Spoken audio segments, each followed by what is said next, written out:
Kita mahu dihubungkan dengan orang lain.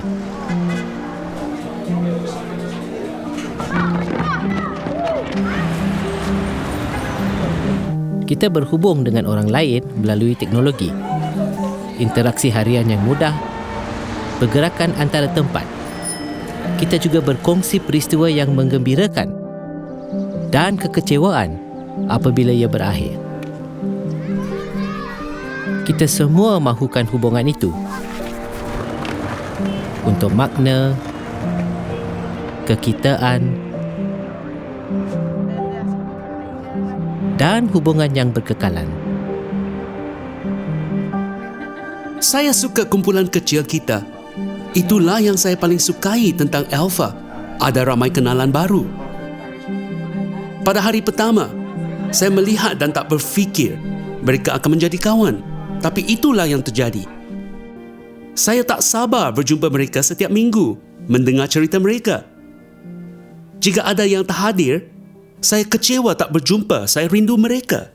Kami ketawa bersama, kadang-kadang menangis bersama.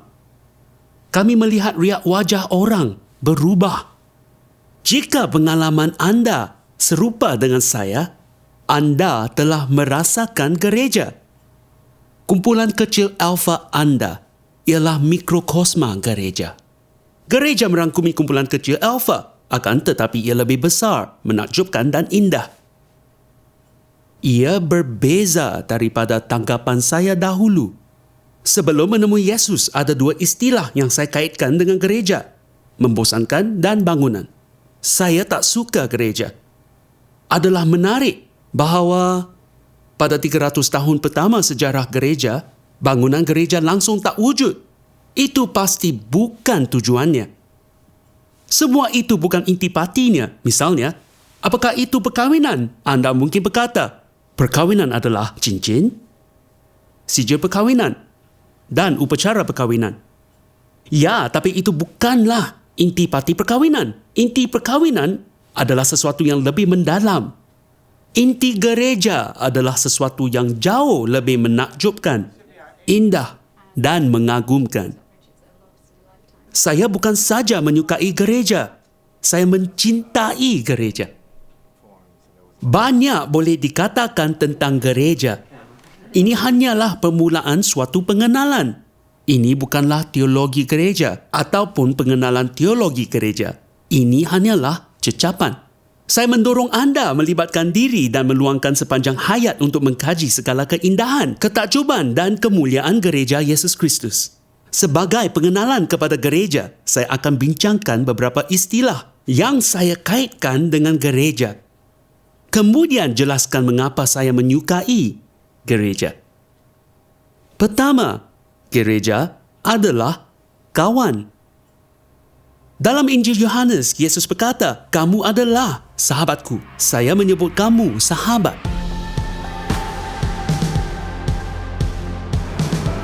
Saya ke gereja untuk mendapatkan bantuan dan juga tempat mengadu. Oh, saya pergi gereja sejak dari kecil.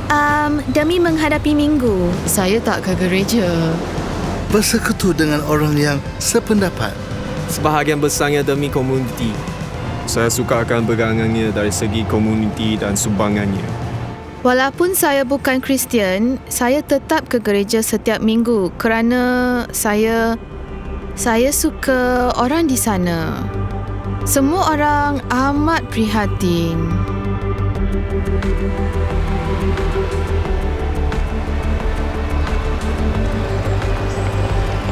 Menjadi orang Kristian adalah satu penghormatan. Menjadi kawan Yesus, berbual dengannya, membaca tentangnya dan mengenalinya.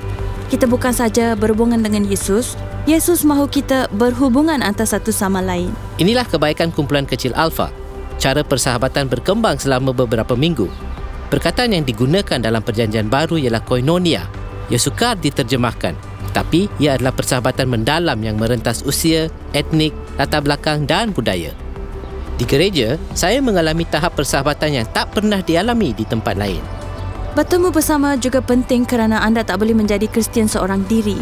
Penulis Ibrani berkata, janganlah kita menjauhkan diri dari pertemuan-pertemuan ibadat kita, tetapi marilah kita saling menasihati. Tanpa kawan-kawan, kita akan kehilangan minat dan iman kita mungkin berkurangan. Tapi bila kita berkumpul, api kembali menyala kerana kawan saling mendorong. Sebab kedua saya mencintai gereja adalah ia sebuah keluarga. Gereja bukan organisasi untuk disertai, tapi keluarga tempat anda tergolong. 1 Yohanes 5:1 berkata, orang yang percaya bahawa Yesus adalah Kristus, lahir dari Allah, dan setiap orang mengasihi Dia yang melahirkan, mengasihi juga Dia yang lahir daripadanya. Anda tak boleh kata anda mengasihi Allah tapi bukan anak-anaknya, iaitu gereja. Allah ialah bapa anda, itu menjadikan anda adik-beradik. Niat Allah adalah menyatukan seluruh bangsa manusia sebagai keluarga, bersatu di dalam Kristus. Cara kita menjadi keluarga Allah adalah melalui kelahiran rohani, bukannya kelahiran fizikal. Yesus bercakap tentang dilahirkan dari air dan roh. Yesus dibaptis dan mengarahkan muridnya untuk membaptis. Menjadi orang Kristian melibatkan 3 perkara. Pertama, hal yang Allah lakukan, memberikan anda Roh Kudus. Kedua, hal yang anda lakukan, bertaubat dan percaya. Ketiga, hal gereja lakukan, membaptis. Pembaptisan adalah tanda nyata menjadi ahli gereja.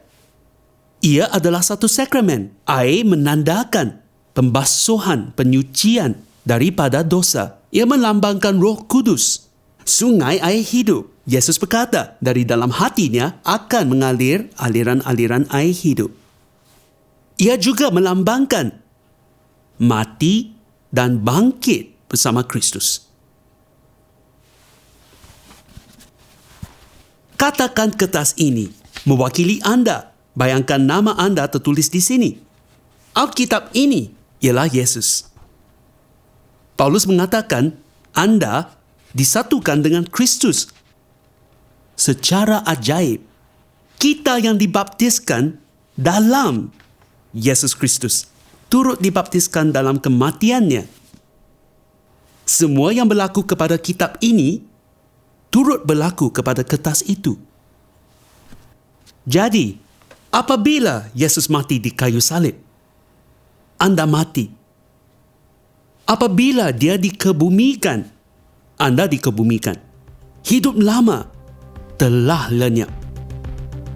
Apabila Yesus bangkit, anda bangkit bersamanya kepada hidup yang baru. Yesus telah selamatkan saya dan menjadi orang yang Dia inginkan. Dia membantu saya. Roh Kudus tidak mengubah apa-apa, namun mengubah semuanya. Anda boleh terapkan nilai kerajaan Allah ke dalam pekerjaan. Anak Allah akan mengorbankan nyawanya demi anda. Ini berita terbaik saya. Saya ingin dunia mengetahuinya. Dan Yesus tetap membantu saya. Saya tak pernah merasa sukacita seperti itu. Saya Emily Tata. Saya dilahirkan pada tahun 1989 dan membesar di jalanan. Ibu saya hidup dan melahirkan saya di jalanan. Saya menempuh pelbagai kesusahan. Sejak berusia 5 tahun, saya mengemis untuk makanan dari pagar ke pagar. Makanan dan pakaian sukar dicari. Kami menyelongkar tong sampah untuk mencarinya. Kami mengambil kertas dan pakaian yang dibuang kerana kesan kotoran. Kami mencuci dan memakainya. Saya perlu bertahan dalam pelbagai cara. Ada kalanya, kamu perlu mengemis makanan dari pagar ke pagar. Jika penjaga pintu ada di sana, dia mahu bersetubuh dahulu. Lepas tu, barulah dia membenarkan kamu masuk mencari makanan. Namun begitu, ada masanya kamu diberi makanan, ada kalanya tak. Itu berlaku beberapa kali. Jika mereka meminta, saya terpaksa. Akibatnya saya hamil pada usia 13 tahun. Pada usia 19 tahun, saya menemui orang daripada Alpha melalui program makanan. Buat pertama kalinya orang tunjukkan kasih sebenar kepada saya. Saya berfikir mereka mempunyai kasih yang tak pernah saya alami. Sejak saya dibaptis, saya berminat untuk mengajar dan memenangi orang untuk Kristus di gereja, sekolah, dengan wanita tua, ibu muda di jalanan dan anak lelaki kecil dan dewasa. Dan belia di taman permainan. Melalui kasih karunia Allah, saya mula bekerja mengajar perempuan jalanan. Ini hal yang baik. Saya sukakannya. Saya mencintai gereja kerana ia adalah kawan, keluarga, dan ia adalah rumah. Dalam perjanjian lama, bait Allah fizikal adalah rumah Allah, tempat hadiratnya. Sebab itulah mereka menyukainya. Dalam perjanjian baru, ia bukan bangunan fizikal, tapi bangunan yang terdiri daripada orang. Paulus dalam surat kepada orang Efesus berkata, "Bait Allah, kamu juga turut dibangunkan menjadi tempat kediaman Allah di dalam roh." Yesus berkata, "Di mana 2 atau 3 orang berkumpul dalam namaku, saya ada di tengah-tengah mereka." Semasa kita berkumpul, Yesus berjanji akan hadir dalam rohnya. Ada kalanya, apabila orang memasuki gereja, mereka merasakan suasana ini, merasakan Roh Kudus. Yesus, hadirat Allah, ibarat pulang ke rumah. Gereja adalah rumah.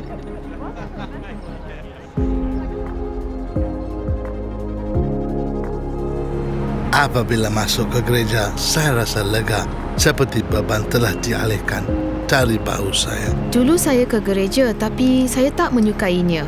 Entahlah, saya tak suka. Ia bukan untuk saya. Saya tak suka sewaktu ibadah sedang berlangsung. Saya pergi ke sana pada waktu lain. Saya suka bersendirian di sana. Entahlah, perasaan saya bercampur baur tentangnya. Jika saya ke gereja, saya pergi untuk khutbahnya. Keluarga, sebahagian daripada keluarga.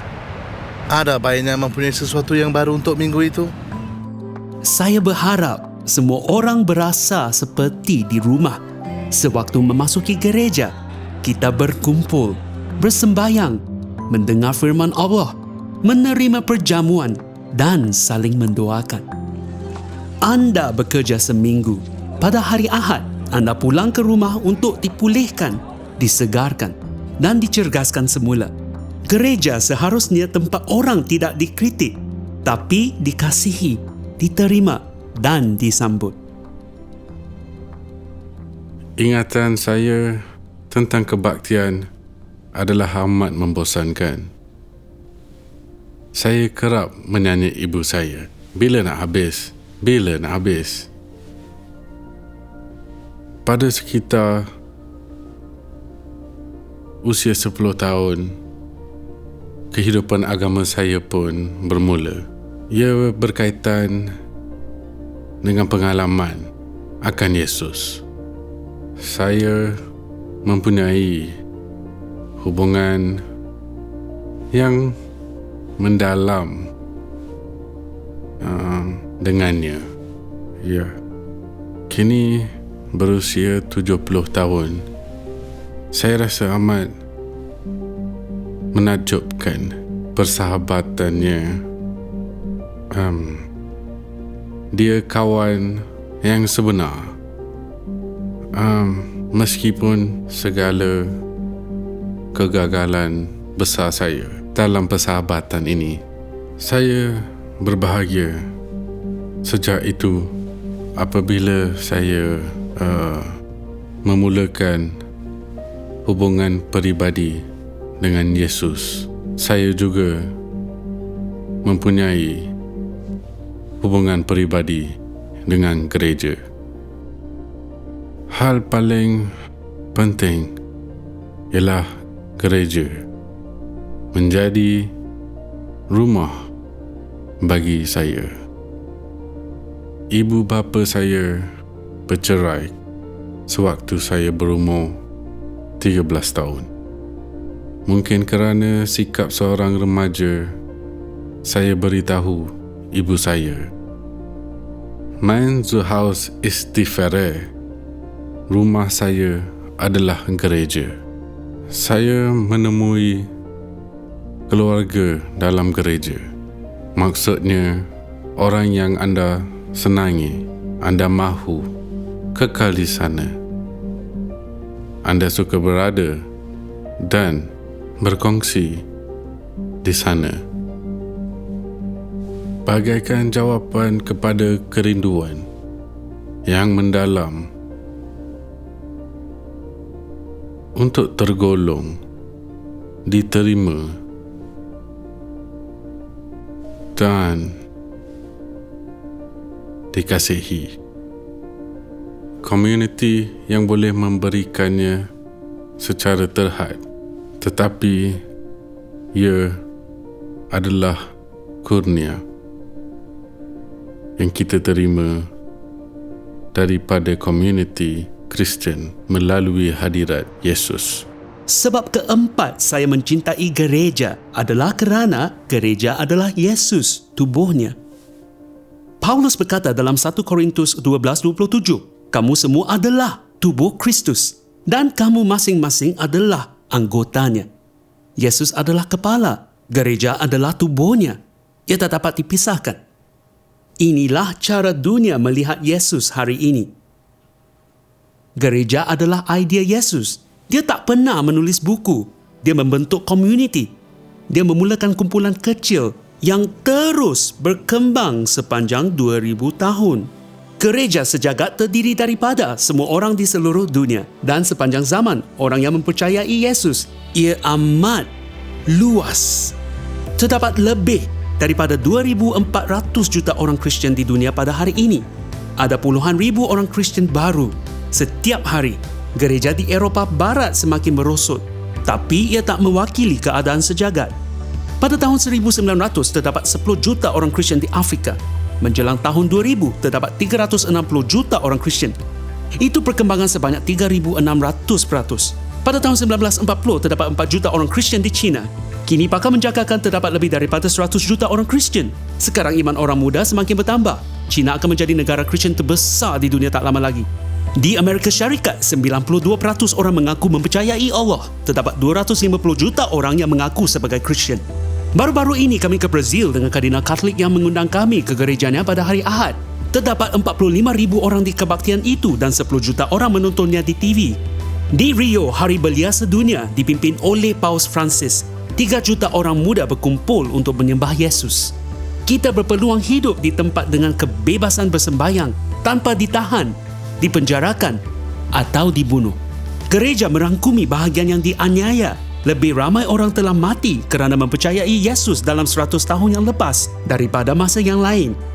Namun, gereja di tempat itu tetap bersemangat dan bertenaga. Kita adalah tubuh Kristus.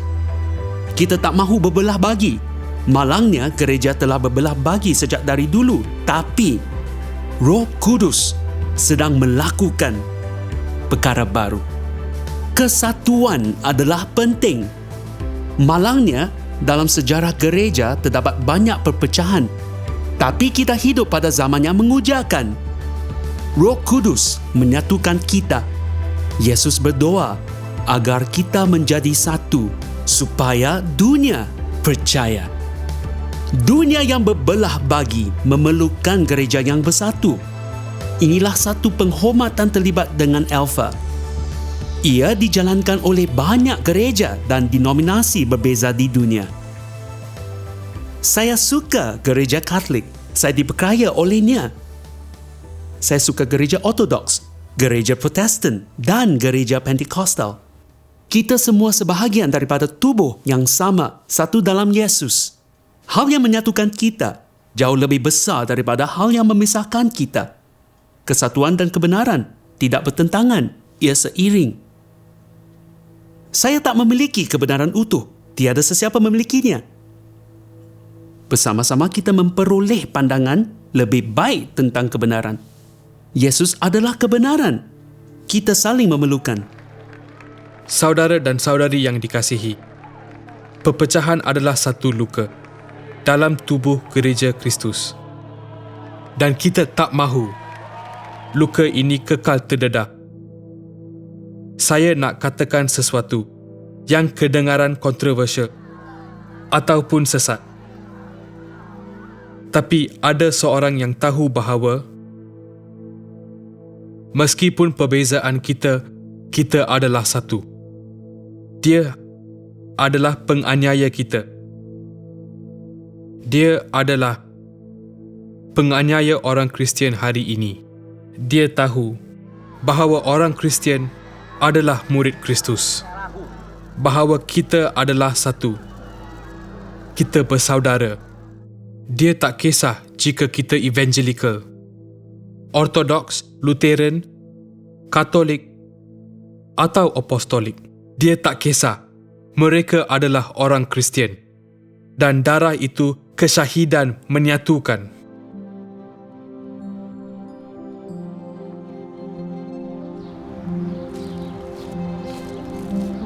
Kesatuan tak bermaksud seragam. Ada banyak bahagian yang berbeza.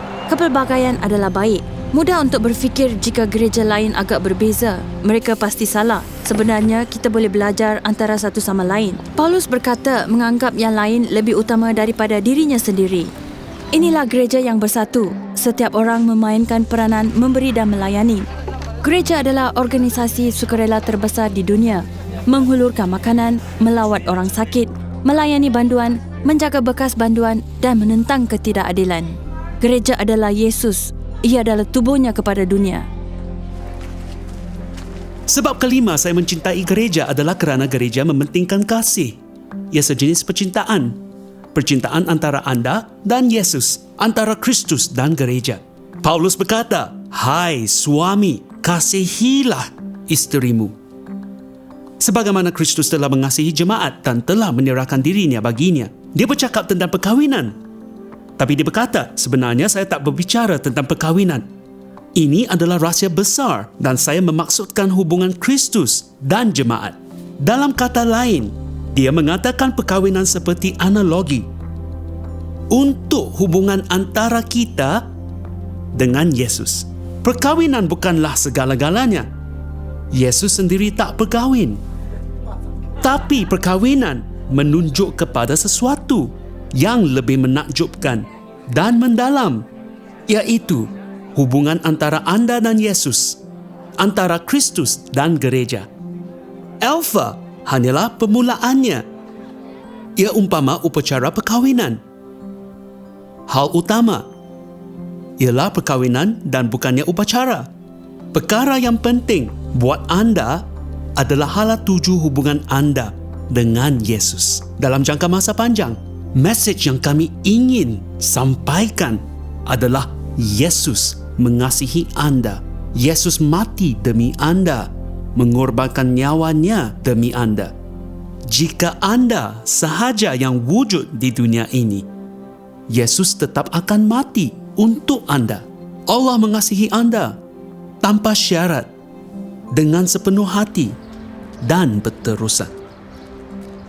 Gereja seharusnya terkenal akan kasihnya. Kasih yang tak bersyarat dan menyeluruh. Kasih untuk orang yang berlainan latar belakang, usia, etnik, gaya hidup dan perspektif. Saya terkenang Eddie. Dia berhenti bersekolah pada usia 16 tahun. Dia tiada kelayakan dan hidup di London. Dia tidur di jalanan London, seorang kaki botol, dan mula menyuntik heroin sehingga tiada lagi urat untuk disuntik. Dia mula menyuntik kemaluannya dan mendapat trombosis vena dalam. Dia menghidap sirosis hati dan juga masalah peparu. Dia hampir mati. Inilah rupanya di ambang maut. Dia datang ke Alpha, hujung minggu Alpha. Pada hujung minggu itu, dia menemui Yesus Kristus. Dia didoakan agar dipenuhi Roh Kudus. Dan Yesus membebaskannya daripada alkoholisme dan ketagihan heroin. Dia telah berubah. Inilah rupa kawan baik saya, Eddie, sekarang. Dia sukarelawan sepenuh masa di gereja. Katanya, saya tak dapat ubah masa silam saya, tapi saya dapat ubah masa depan saya. Dia ingin menyumbang kepada masyarakat. Itulah yang dia lakukan, membuat perbezaan dalam kehidupan orang lain. Dia sebahagian daripada gereja. Itulah matlamat gereja. Ia bukan muzium yang mempamerkan orang yang sempurna. Ia umpama hospital yang mengalu-alukan kita apabila kita patah hati dan terluka, kemudian mengasihi kita sehingga pulih. Kasih tak bersyarat. Ini melenyapkan sekatan. Ia membantu orang pulih semula. Ia memulih dan menyembuhkan. Menjadi orang Kristian bermaksud tergolong dalam gereja. Anda tak pergi ke gereja. Andalah gereja. Sebuah komuniti kawan, saudara dan saudari dalam Kristus. Gereja adalah rumah. Gereja adalah Yesus, tubuh Kristus kepada dunia. Gereja adalah kasih, pengantin Kristus. Kami ingin mendorong anda apabila Alfa berakhir untuk melibatkan diri sekarang, di mana juga anda berada. Ini adalah pengembaraan yang menakjubkan. Ya, tapi ia hanyalah permulaannya. Kasih, itulah intinya. Anda dikasihi. Anda dikasihi oleh Allah. Jika anda tak menerima apa-apa daripada Alfa, terimalah ini. Allah mengasihi anda. Anda adalah anak Allah. Roh Allah hidup di dalam anda. Yesus mati demi anda, sebegitu dalamlah kasih Allah kepada anda. Anda mempunyai mesej paling berkuasa di dunia. Ia mesej yang akan mengubah hidup. Hidup anda ada tujuannya. Anda boleh membuat perbezaan, tapi kita tak mampu lakukannya bersendirian. Mother Teresa berkata, saya boleh buat apa yang kamu tak mampu. Kamu boleh buat apa yang saya tak mampu. Bersama-sama kita dapat melakukan hal perkara yang besar dalam nama Yesus. Amin. Amin. Amin.